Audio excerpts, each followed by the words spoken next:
तो दोबारा उसके पास जाइएगा? अगर जाइएगा तो घर वाला क्या कहेगा? अरे भैया तुमको मालूम था कि ठग है तो वहां काहे गए थे? लेकिन नेता जो है हर 5 वर्ष पे आके आपको ठग के वोट ले रहा है। काहे ले रहा है? नेता आपको नहीं ठग रहा, आप खुदे ठगाने के लिए तैयार बैठे। आओ भैया ठग लो, कोई आके ठगेगा। आप 100 रुपया का चीज 1 रुपया में बेचिएगा तो कौन नहीं लेगा? आपके वोट का जो कीमत है आपको पता ही नहीं। गांधी जी, बाबा साहब अम्बेडकर आपको अधिकार दिए। आप कह रहे हैं कि हम गरीब आदमी, एक वोट से क्या होगा? अरे बाबा साहब ने आपको अधिकार दिया, जिसका वोट आप जिसका बटन दबाते हैं वही आदमी राजा बनता है।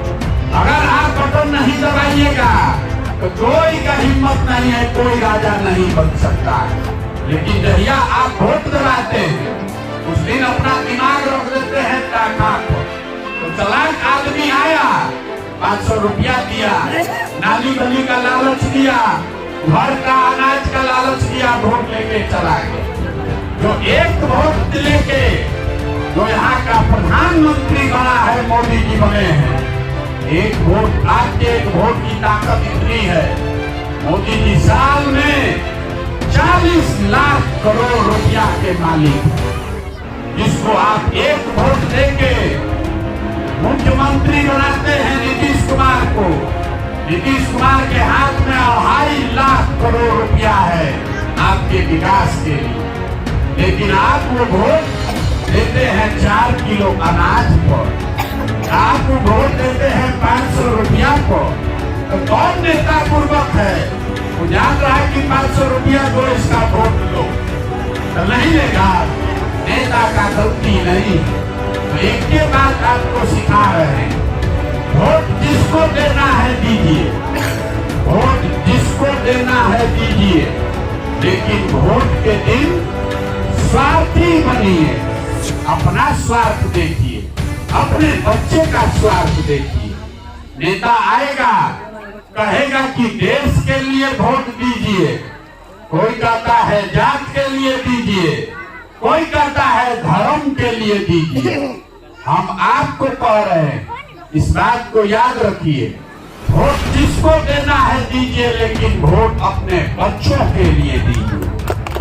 अगर आप अपने बच्चा के लिए वोट नहीं दीजिएगा, अगर आप अपने बच्चा के लिए वोट नहीं दीजिएगा, तो आपके बच्चा का पढ़ाई, उसका रोजगार, उसका कौन चिंता करेगा? आप बच्चा पैदा किए हैं मजदूर बनाने के लिए नहीं। देखिए हमारे अपने बाबा मजदूर थे, बैलगाड़ी चलाते थे। अपने सब बच्चा में एक हमारे बाबूजी को पेट काट काट के पढ़ाए। हमारे बाबूजी डॉक्टर बन गए। हमारे बाबूजी ने हमको पढ़ाया है, तब न हम खड़ा होकर भाषण दे रहे हैं। 5000 आदमी को नौकरी दिए, हजारों आदमी को रोज खाना खिलाते। अगर हम पढ़े नहीं करते तो हम भी गांव में कहीं मजदूरी करते। तो आपका बच्चा पढ़ रहा है, नहीं पढ़ रहा, गांव में जाता है, स्कूल में गया, आप भी यही पूछते खिचड़ी मिला? अरे भाई संकल्प लीजिए, आधा पेट खाइए, लेकिन अपने बच्चों को पढ़ाइए। अगर आप अपने बच्चों को पढ़ाइएगा नहीं तो कोई नेता बन जाए, आपके बच्चा को डॉक्टर इंजीनियर बना सकता है, टीचर नौकरी दे सकता है, कलेक्टर बना सकता है। आप पढ़िएगा, आपका बच्चा पढ़ेगा तब जीवन सुधरेगा। अगर 4 किलो अनाज पर वोट बेचिएगा तो जीवन भर हर महीना जाके हाथ पसारना पड़ेगा। 4 किलो अनाज दे, वही सड़ा हुआ खाइए, अपना जीवन बिताइए। यही बात आपको बताने आए। हाथ जोड़कर एक चीज समझा रहे, 13 महीना से अपना घर परिवार छोड़ के गाँव जा रहे हैं, सबको समझा रहे। एक बार हमारा बात मानिए, संकल्प लीजिए, वोट चाहे जिसको देंगे, लेकिन एक बार अपने बच्चों के पढ़ाई या रोजगार के लिए वोट देंगे। हमको जो भगवान शक्ति बुद्धि दिए हैं, हम इसमें ऐसा योजना बनाए हैं कि और कुछ हो चाहे नहीं, इसको याद रखिएगा। इसका नाम है जन सुराज। सुराज मतलब क्या? सुंदर राज। किसका सुंदर राज? आपने तो कांग्रेस का राज देखा, आपने लालू का राज देखा, नीतीश का देखा, मोदी का देखा, और प्रशांतो किशोर का राज देखिएगा तो उससे कोई फर्क नहीं पड़ेगा। जैसे वो लोग ठगा वैसे हम भी आपको ठगेंगे। अब आपका जिंदगी तब बदलेगा जब आपका राज हो, आपके बच्चों का भी राज हो, तब न सुधरेगा। इसका नाम है जन सुराज। जनता का राज होना चाहिए, और जब ये व्यवस्था बनेगा तो और कुछ हो चाहे नहीं, इसको याद रखिएगा। नाली गली बने चाहे मत बने, स्कूल अस्पताल जब सुधरेगा तब सुधरेगा, लेकिन साल भर के अंदर, इसको याद रखिए, आप 50 वर्ष से जीवन में कष्ट भोग रहे हैं, साल भर के अंदर जितना आपके घर का जवान आदमी गया है बाहर मजदूरी करने, और जितने आपके बच्चे यहाँ पर बेरोजगार बैठे हैं, सभी के लिए 12 से 15 हजार रुपया का रोजी रोजगार का व्यवस्था यही गांव में करके आपको देंगे। आप बताइए, यहाँ जितने लोग आए हैं, आपको 4 किलो अनाज चाहिए कि अपने बच्चों के लिए रोजगार चाहिए? सबको बोलना है हाँ चाहे ना। रोजगार चाहिए कि 4 किलो अनाज चाहिए? सबको एक बार बोलना है। पूछ रहे हैं आप मत करिए। आपको 4 किलो अनाज चाहिए कि अपने बच्चों के लिए रोजगार चाहिए? पूरा आवाज अभी मुंह में हो जाएगा। 4 किलो अनाज चाहिए कि बच्चों के लिए रोजगार चाहिए? अपने बच्चों के लिए बढ़िया पढ़ाई चाहिए कि अपने जात का नेता चाहिए? पढ़ाई चाहिए कि जात का नेता चाहिए? इतने बात याद रखिए, अपने अक्षर में बांध लीजिए। अगली बार जब वोट दीजिए तो वोट नेता को देखकर नहीं, अपने बच्चों का चेहरा देखकर वोट दीजिए। और वोट का कीमत नौकरी और पढ़ाई, इससे कम पर सौदा मत कीजिए। नहीं तो 100 रुपया का चीज 1 रुपया में बेचिएगा तो जीवन भर आपके वोट की ताकत से लोग राजा बनेंगे और आप इसी तरह भिखार बनते रहिएगा। यही बात बताने आए हैं। हम वोट मांगते नहीं हैं, चंदा पैसा लेते नहीं, किसी का 1 कप चाय भी नहीं पीते। 13 महीना से हम पैदल चल रहे हैं, अपना चाय खाना कपड़ा सब साथे लेके चलते हैं।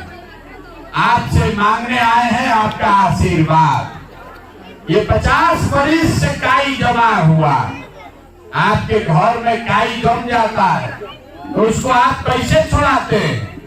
बैठ के झाड़ू से ईंटा से रगड़ के छुड़ाना पड़ता है। तो वही काई छुड़ाने निकले।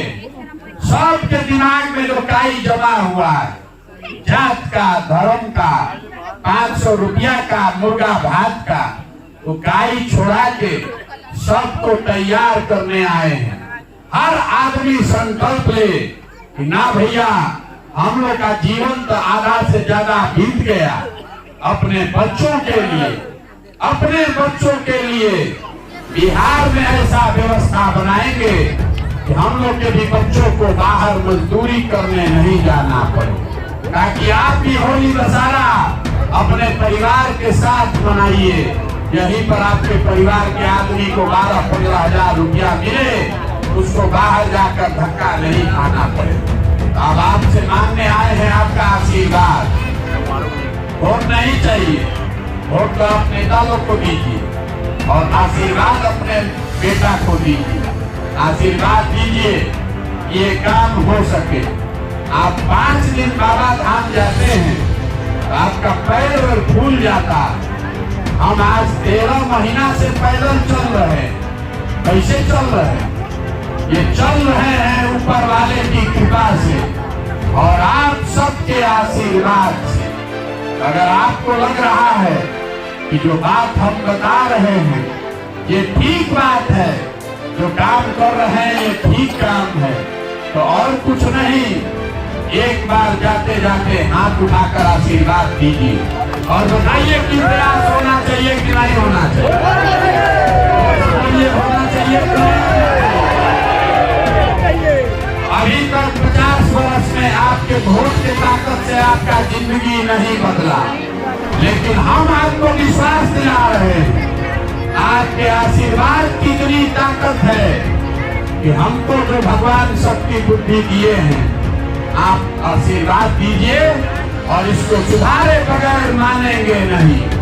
2 बरस चलना पड़े कि 10 बरस, गांव गांव जाएंगे, सबको जगाएंगे और जब तक बिहार में व्यवस्था सुधरे नहीं तब तक पीछे हटने वाले नहीं। आपके आशीर्वाद की ताकत से बिहार में वो व्यवस्था बनेगी कि आपके बच्चे भी पढ़ के डॉक्टर इंजीनियर बन पाएंगे। वो व्यवस्था बनाएंगे कि किसी के बच्चे को यहाँ से हरियाणा पंजाब नौकरी मजदूरी करने नहीं जाना पड़ेगा। और आपका आशीर्वाद रहा। लोग कह रहा है ये भाई ये चुनाव लड़ेंगे, मुख्यमंत्री बनना चाहते हैं, आप हमको नहीं जानते, हम इतना छोटा सपना लेकर पैदा नहीं हुए हैं, हमको मुख्यमंत्री नहीं बनना है। हम ये सपना लेकर आए हैं कि अपने जीवन काल में इसी बिहार में ऐसा व्यवस्था बनाएंगे कि हरियाणा पंजाब से आदमी आकर बिहार में मजदूरी करेगा तब समझेंगे। अब आप बताइए कि जब हरियाणा पंजाब का कोई आदमी यहाँ आकर मजदूरी कर रहा है, बोलिए, कोई गुजरात महाराष्ट्र से आकर यहाँ मजदूरी कर रहा है, कोई कर्नाटक केरल से आकर यहाँ कुदाली चला रहा है, काहे नहीं चला रहा? वहां पर भी तो गरीब आदमी है, वहां पर भी मजदूर है, लेकिन हर राज्य में सरकार ने इतना व्यवस्था कर दिया है कि 12-15 हजार रुपया के रोजगार के लिए किसी को अपना घर परिवार छोड़कर बाहर नहीं जाना पड़ता। तो अगर ये व्यवस्था पंजाब में है, हरियाणा में है, तमिलनाडु गुजरात में है, तो बिहार में भी होना चाहिए कि नहीं होना चाहिए? होना चाहिए कि नहीं होना चाहिए? तो संकल्प लीजिए, बिहार के अपने बच्चों को मजदूर मत बनाइए, उनको पढ़ाइए, उनको अच्छा आदमी बनाइए, उसको अफसर बनाइए, तो अपना आपका जीवन सुधरेगा। यही बात बताने आए हैं, आप सब यहाँ आए, इसके लिए बहुत बहुत धन्यवाद। एक नारा लगाएंगे, आपके बच्चे जब जाते हैं बिहार से बाहर जब हम लोग का लड़का जाता है तो कहता है बिहारी मतलब मूर्ख, बिहारी करके उसको अपमानित करता है, गाली देता है। हम लोग के गरीब आदमी को, बच्चों को गाली सुनना पड़ता है। इस मिट्टी के गौरव के लिए जहाँ आपके हमारे माँ बाप पैदा हुए, ये वो मिट्टी है जहाँ देवताओं को भी आकर ज्ञान मिला। ये वो मिट्टी है बिहार की जहाँ पूरा दुनिया से लोग पढ़ाई करने के लिए बिहार में आता था, पूरा देश में शासन बिहार से चलता था। और आज हम लोग का दुर्दशा देखिए, हम लोग के बच्चा को 5वां क्लास पढ़ने का भी उपाय नहीं। इन्हें का सब इतना चोरी किया, इसको एक बार झाड़ू मार के सबको बाहर लगाइए, नहीं तो आपका गरीबी नहीं। दिवाली के पहले झाड़ू मार के घर का सफाई करते हैं, वैसे ही सारा नेता को झाड़ू मार कर जब तक बाहर नहीं निकालिएगा, लक्ष्मी आ नहीं सकती। तो सब यहाँ कब्जा करके बैठा है। तो एक बार इस मिट्टी के सम्मान में एक नारा लगाएंगे, हम बोलेंगे जय बिहार। आप सबको बोलना है जय जय बिहार, जय बिहार, जय बिहार, जय बिहार। और घबराइए नहीं, आप 50 वर्ष से इस संकट में हैं, 2 बरस का टाइम अपने इस बेटे को दीजिए, आपको हम बदल कर बिहार दिखाएंगे। बहुत बहुत धन्यवाद।